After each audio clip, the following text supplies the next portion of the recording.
All right. So your database, this is the overall goal of your database. The overall goal of your database is to build it. You will build your database. It's your livelihood, like I mentioned already. Without your database, you do not have a business. It's a data bank. So if you really want, if this should motivate you, if you start visualizing, and every single time you said that, say database, say data bank instead, because then you start to think, oh, this is my bank account in a sense, right? This is my money maker. Yes. So your database, it's a data bank, guys. This is how you're going to be making your money. And your goal should be to build it out to 150 to 201 contacts in the next 90 days. I say push further for 201 or even higher if you can. Because again, think about this, guys. Once you start qualifying these people, you will start to realize that people will easily start jumping off. You're like, oh my gosh, some of these people will not make it past the qualification section. So I'm super excited when we're going to get to that. When we get to that section, I am going to be very excited about doing that, because that's a hands-on activity that a lot of people get afraid of, but I really feel like it takes you outside of your comfort zone.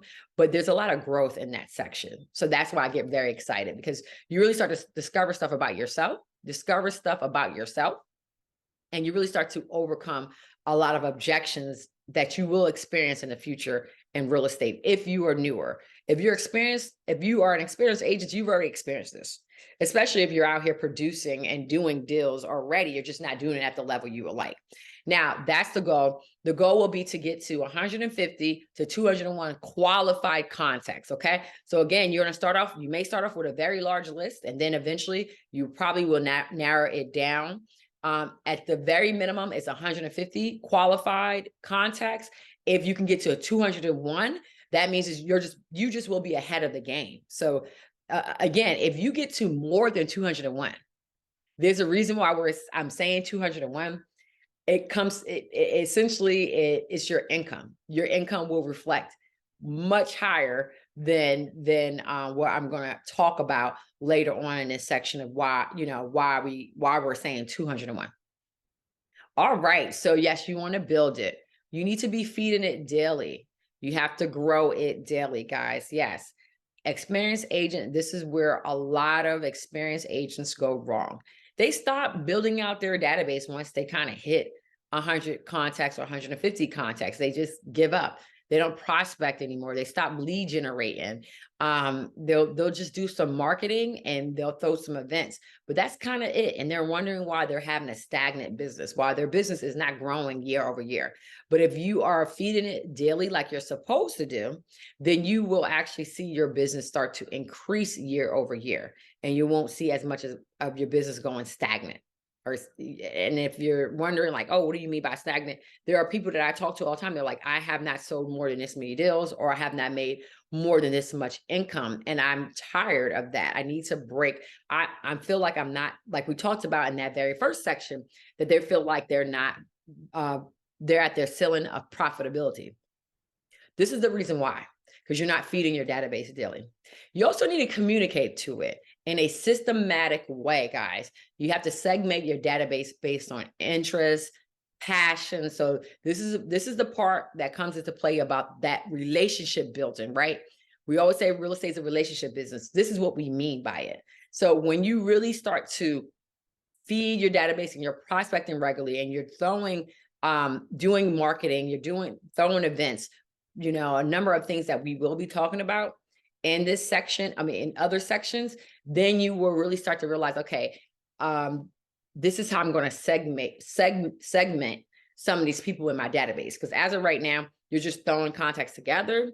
And a lot of people, the reason why they're not seeing the growth in their business like they would like to is because they're just grouping people together. They're not segmenting them. They're not saying, oh, this person's interested in golf. This person's interested in basketball. This person is interested in, maybe they have a passion for, or they enjoy, I don't know, painting, like they enjoy painting or art. They enjoy art. This individual loves to eat. They're a foodie, right? So different passions drive people, and you should be aware of that. And this is what you want to, this is the reason why you need to be building out the database. And this is another reason why we're not there yet, but we're going to talk about the CRM next. This is another reason why you need a CRM, because again, you cannot memorize all this stuff about these individuals that you have in your database, right?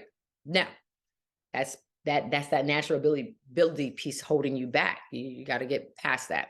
Now you also need to be servicing. You have to service all the leads as well, right? It's one thing to add to the database, to feed it, and to, organize it. It's another thing that you still have to be a professional and actually service these individuals. You also need to organize it. So categorize your contacts. We already kind of touched base on this and communicate into it in terms of segmenting them, the individuals, but you need to categorize your contacts too. And the next section of this database, I'm breaking it down for you guys. There's a lot of information. We're going to talk about the next section of database. We're going to actually talk about how you will categorize these individuals. So it's one thing to bring these people together. It's another thing to actually say, okay, these are the categories. And this is also how I'm going to be communicating to these individuals as well, based on their interests. But you also have different categories as well. A little bit different. It sounds similar, but it's different. And you need to maintain it. You need to also be following up with people, keeping in touch with everyone. You have to maintain your database. Again, this is your lifeline. This is your bloodline right here, guys. Without this, again, this is the heart. I think I mentioned this in another section. This is the heart. Without your heart, your body can't function. So your business cannot function without your database. And if it is functioning, it's not functioning at a high level, or is not functioning at the level that you would like to get to. And this is the reason why. It's because you don't have a database. You're not doing all these things to your database. So this must happen consistently over and over again. All right, let's jump to the next section of your database.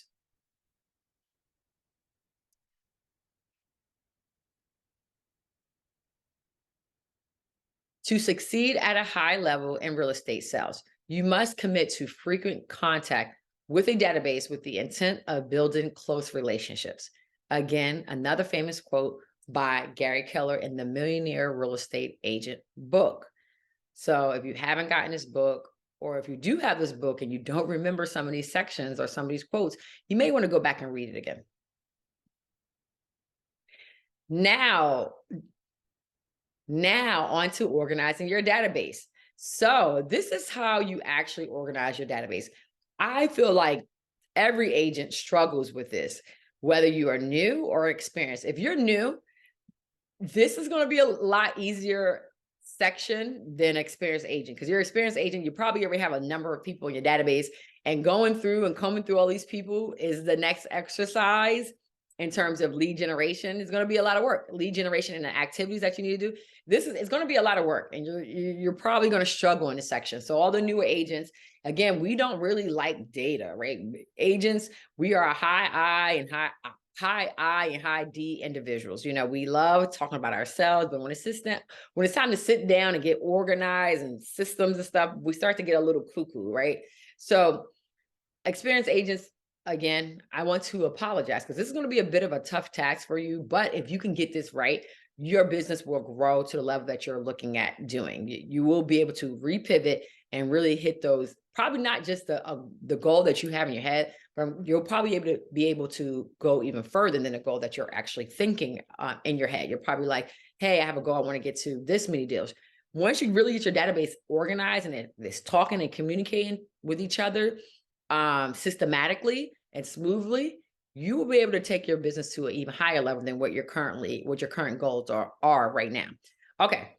Now, brand new agents, part A plus, organizing your database as an A plus and an A is probably not, it probably doesn't apply to you as of this moment, but still jot this down, download these, this this spreadsheet right here, not spreadsheet, this file right here, so you can save it and start to organize it this way, even though you may not have individuals in these categories yet.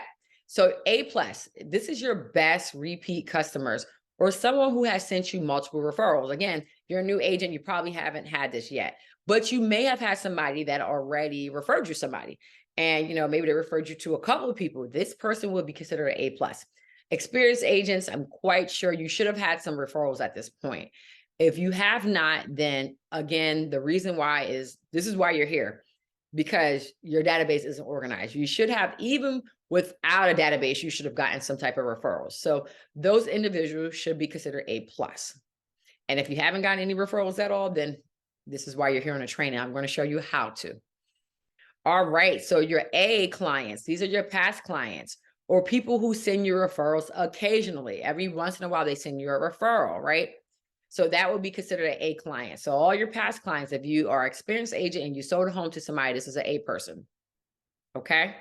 And someone that sent you a referral here and there, whether they closed or not, guys, they are considered an A. Okay. And the A plus person is sending you multiple referrals. Okay. It doesn't matter if those referrals close, because that could be a you thing. That could be a conversion problem if they're not closing. But again, this individual or these individuals have sent you people and they should be recognized as an A or an A plus. Okay. So take a moment and work on this section right here.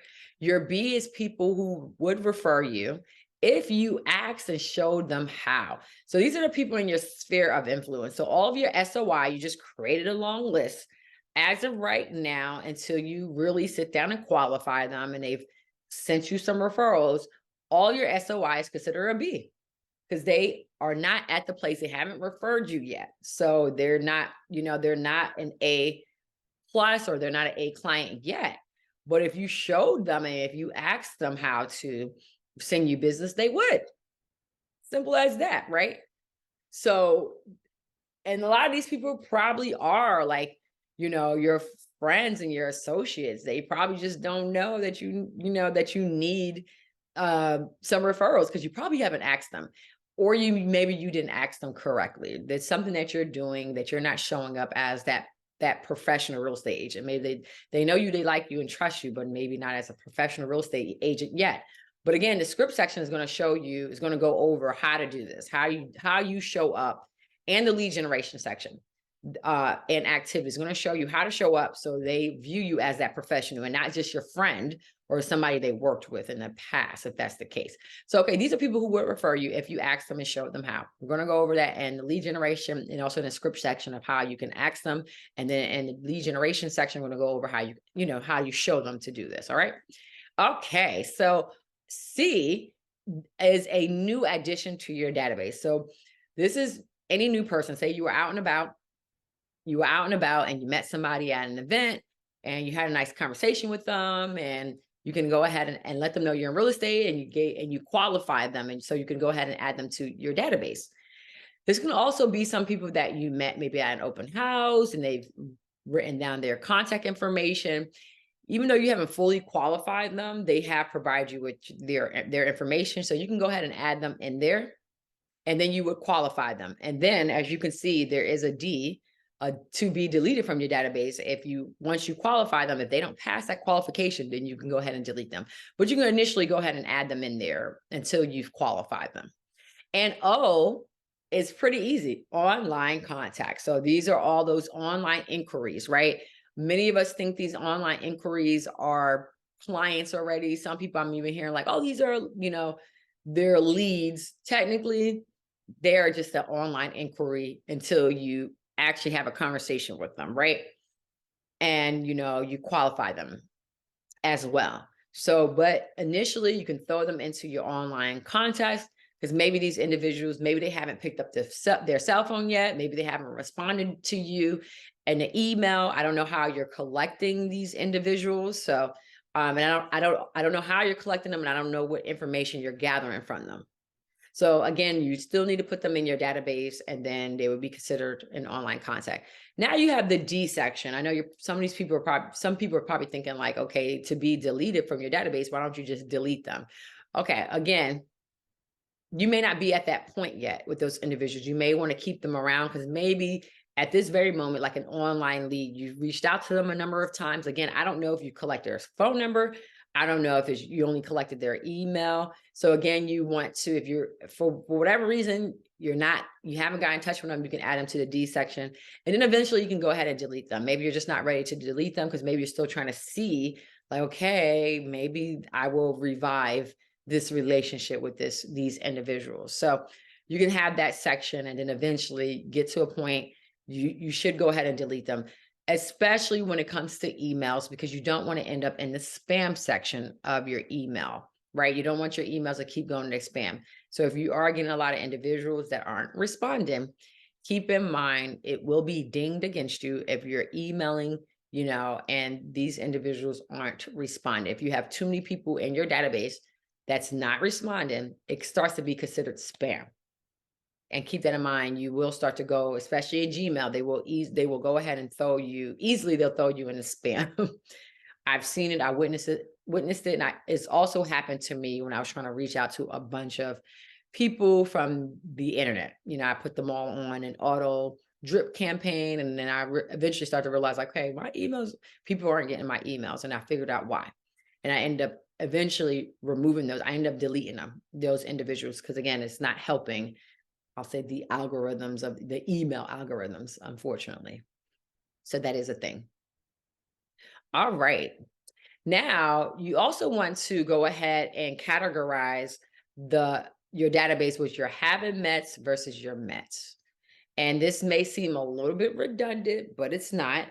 So if you are doing direct mail campaigns and there are systems out there where you can collect people's emails, you want to go ahead and organize them that way.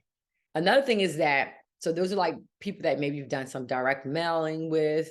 Another thing is that those individuals, even some of the individuals, maybe you've had a phone call with them, but you haven't physically met them in person, they would still be kind of considered your haven't mets until you have qualified them and, physically met them.